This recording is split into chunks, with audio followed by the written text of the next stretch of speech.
Good day, ladies and gentlemen.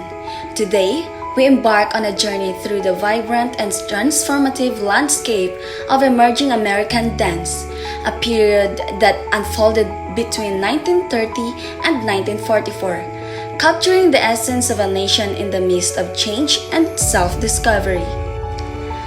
In the early 20th century, America witnessed a dance revolution that transcended artistic boundaries, reflecting the pulse of a nation navigating through economic challenges, societal shifts, and a burgeoning sense of cultural identity. As we delve into the intricate tapestry of this period, we will explore the dynamic fusion of traditional and contemporary influences that shaped the American dance scene during these transformative years. Join us as we uncover the stories, choreography, and iconic figures that propelled American dance onto the global stage, leaving an indelible mark on the history of movement and expression. This is Cara Jane Miranda Humilia, your reporter for today.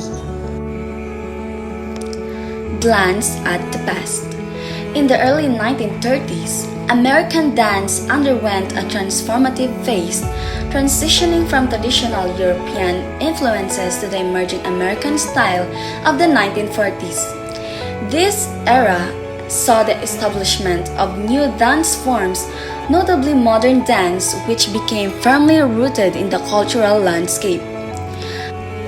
New York City emerged as the dance capital, hosting a vibrant dance scene in various settings, from operas and Broadway musicals to modern dance concerts and movies.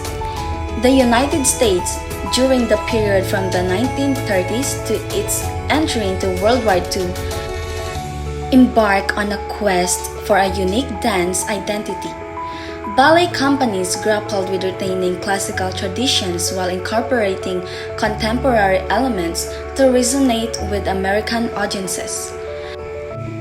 Simultaneously, modern dancers and choreographers explored innovative dance forms as vehicles to showcase their techniques and convey their artistic philosophies. This pivotal era represents a confluence of diverse strands within American dance, laying the foundation for the rich tapestry that defines the country's dance heritage. History and political scene. In the 1930s and World War II era, the United States faced a series of significant events, overcoming the Great Depression, dealing with the Dust Bowl challenges, and experiencing widespread migration for work, including African Americans moving north. Amid this, there was uncertainty and growing tension in Europe, leading to social protests, the rise of labor unions, and political changes. The time was marked by intense nationalism and an overall feeling of unrest. Society and the arts. In response to economic and political changes, society underwent rapid transformations. Massive migration from rural to urban areas, from south to north, reshaped the country. During the Depression, over 90 million people flocked to the movies weekly, and dance musicals became a favorite pastime. In World War II, women played a crucial roles in the U.S. Armed Forces, serving not only as nurses and clerical workers but also as pilots, mechanics, and truck drivers. By the war's end, 36% of civilian workers were women, a significant increase from 5 years earlier. Symbolizing these women was Rosée de Riveter. Popular social dances. In the 1920s, Americans embraced the Lindy Hop, named after a dance performed by Shorty George at the Savoy Ballroom. Shorty George, a 5-foot-tall African-American dancer, coined the term in 1927, coinciding with Charles Lindbergh's transatlantic flight. By the late 1920s, the Lindy Hop gained popularity, spreading globally through performances, films, and dance tropes. In the 1930s, during the big band era, swing music took center stage with bands like Duke Ellington and Benny Goodman. The Lindy Hop evolved into a new form, the jitterbug, popularized by Cab Calloway's song Jitterbug. This energetic dance gained global traction during World War II as soldiers introduced it to Europe. Back home, Glenn Miller's swing music kept the jitterbug alive, solidifying its place as a household term in the late 1930s. I turn into something. The Lindy Hop dance. I'm mistaken. Here comes something now.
Whoop! Now let's move on to the Latin dance. Latin dance. Latin dances soared in popularity during the 1930s to 1940s, influenced by movie stars and band leaders. Introduced at the 1936 Chicago World's Fair, the rumba, popularized by Cuban band leader Javier Cugat, became a sensation. Rooted in West African influences, the rumba, similar to a samba, evolved into a sensual dance performed to 4/4 music featuring a rhythmic pattern of slow, quick, quick. Here's one of the examples of Latin dance.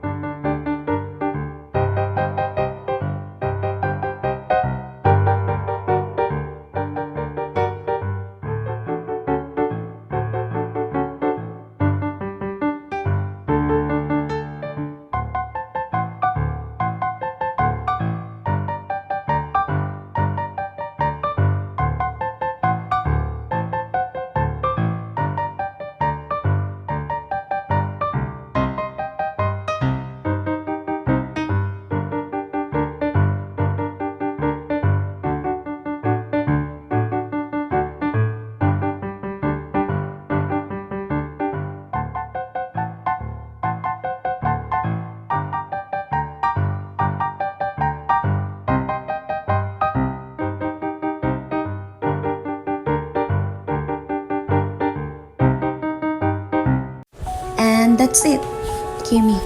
Let's move on to the dance and personalities. Dances and personalities. In 1933, a pivotal moment unfolded in American ballet when Lincoln Kirsten challenged the dominance of Russian ballet, sparking a revolution against its stronghold on American dance. Throughout the 1930s, Russian influences persisted but gradually waned as new American choreographers crafted ballets that delve into American characters and legends. Ballet companies surfaced in Philadelphia, San Francisco, Chicago, and New York during this decade. The isolation of the United States in the early years of World War II provided American dancers and choreographers the opportunity to build confidence in their talents, culminating in the slow but transformative development of American ballet over more than a decade. Next slide. The major figures in ballet. Major figures in ballet: Russian immigrants, dancers from the ballet races, and American dancers played pivotal roles in the rise of American ballet. Their choreography not only contributed significantly to the emergence of American ballet, but also sustained its growth through the challenging years of World War II. Now, let's discuss the American ballet pioneers. Adolf Baum, a Russian dancer, choreographer, and a teacher, began his career with renowned companies like the Mariinsky Theater, the Yakovlev Ballet Russes, a Pavlova company. In 1917, he founded Ballet in Time, a company that toured the United States. Baum's vision and understanding of the American creative potential left a lasting impact on the development of American ballet. In the 1920s, he introduced ballet into stage shows and motion picture programs, reaching a broad audience. Later, Baum became the premier dancer and the ballet master of Chicago Civic Opera. He contributed significantly to experimental theater with the Chicago Allied Art Organization. Baum then moved to Hollywood, where he worked on several movies, including The Medicine Man. After settling in San Francisco, he made a substantial contribution by establishing a ballet school within the San Francisco Opera Company. Baum continued his work with the San Francisco Ballet and later returned to Hollywood to share his expertise. This is one of the performances of Adolf Baum.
Oops, tough na. Next slide. Agnes de Mille, dance pioneer born in New York City to a family deeply rooted in the arts. Agnes de Mille became a trailblazer in American dance.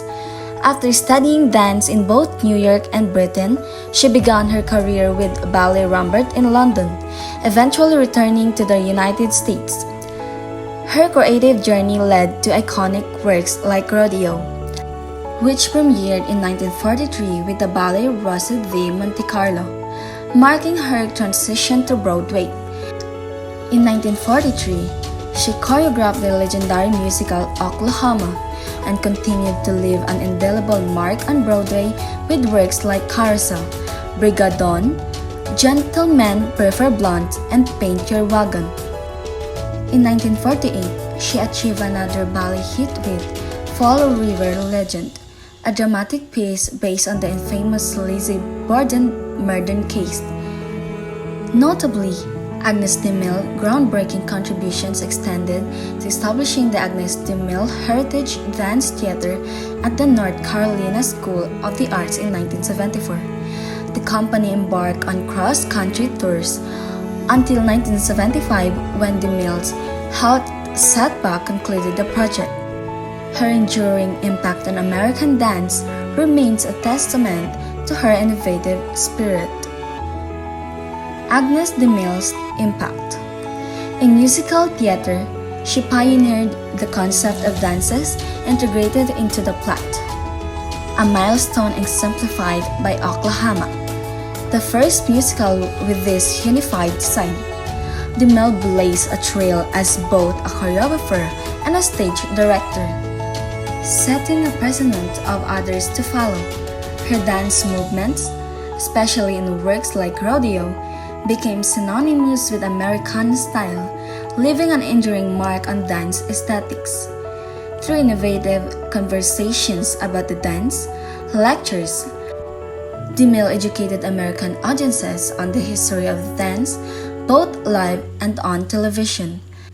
As prolific writer, she extensively documented dance, its history, and her personal and professional experiences, contributing significantly to the dance narrative. As you can see from this original 1943 choreography, Agnes had created dances with gestures that set the mood and told the story. The audience had never seen anything even remotely like it on the Broadway stage, and they loved it. The girls run in and the leg is slightly lifted. Pleased with themselves, the girls are like kittens with cream on their whiskers. These girls were always called the Three Little Maids, innocent and sweet, fluffing the lace trim on their blouses, pushing down their corsets, each little maid with her own distinct character. There are many very stylized poses the girls go into, but even though they are stylized, they are also motivated. Go! Now let's move on to Anthony Tudor. Anthony Tudor, a dance innovator, London-born, Anthony Tudor initiated his dance career with Ballet Rambert, later contributing ballet to Ballet Club and Ballet Rambert in the 1930s, joining ballet theater in 1940 as a dancer and prominent choreographer. Tudor's psychological ballets, including Jordan Oaks, Lilas, and Pillar of Fire, become integral during the war years. Tudor's choreography featured economical movements and stylized gestures, conveying narratives through expressive characters. In the 1950s, he directed the Metropolitan Opera Ballet School and continued choreographing. Tudor also taught at Juilliard School's dance division and later at the University of California, Irvine in the 1980s. Recognized for his contributions, Tudor received the Capezio Dance Award and the Kennedy Center Honors in 1986. This is The Pillar of Fire by Anthony Tudor.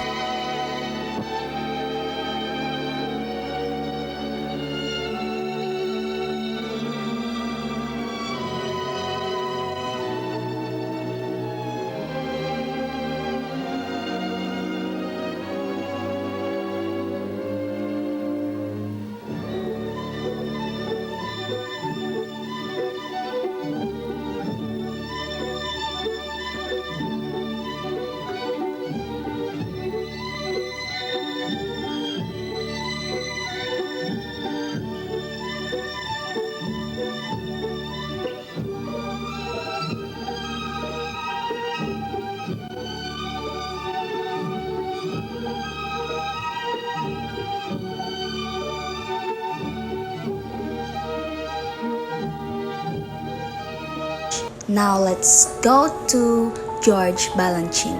George Balanchine, father of American ballet, born in Georgy Milutinovich Balanchevich in St. Petersburg.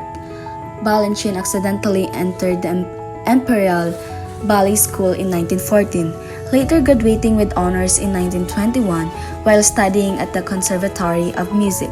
Joining the Ballets Russes in 1924, Balanchine's landmark Apollo in 1928 marked the beginning of his focus on abstract ballet and neoclassic style, collaborating with Stravinsky. Forming Les Ballets in 1933, Balanchine met Lincoln Kirstein during the London engagement.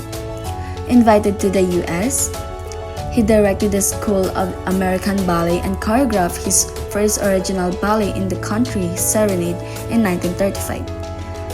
Becoming the ballet master at the Metropolitan Opera, he created iconic works like The Four Temperaments in 1946, showcasing a new American style known for clean, fair lines and athleticism.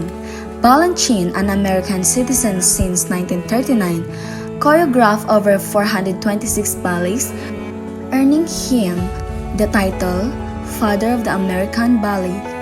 Balançon's story is fascinating. He left Russia around the time of the revolution, went to Paris, worked with Diaghilev. That's where he first met Stravinsky and Prokofiev, Matisse, Picasso, that whole world. And then he got an invitation from Lincoln Kirstein, who invited Balançon to come to America.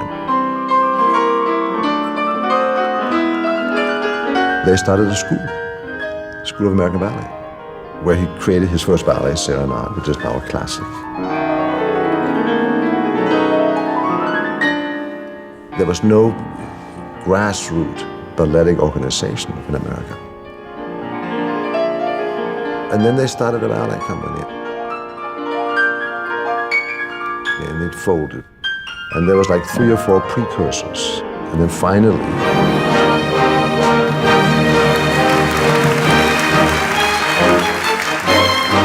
Morton Baum invited Balançon. And lastly, American ballet pioneers. In 1935, Catherine Littlefield founded the Littlefield Ballet in Philadelphia, the first company directed by an American and comprised of American dancers. The company toured with a repertory of American subjects until male dancers were drafted into World War II. It later became the Philadelphia Ballet.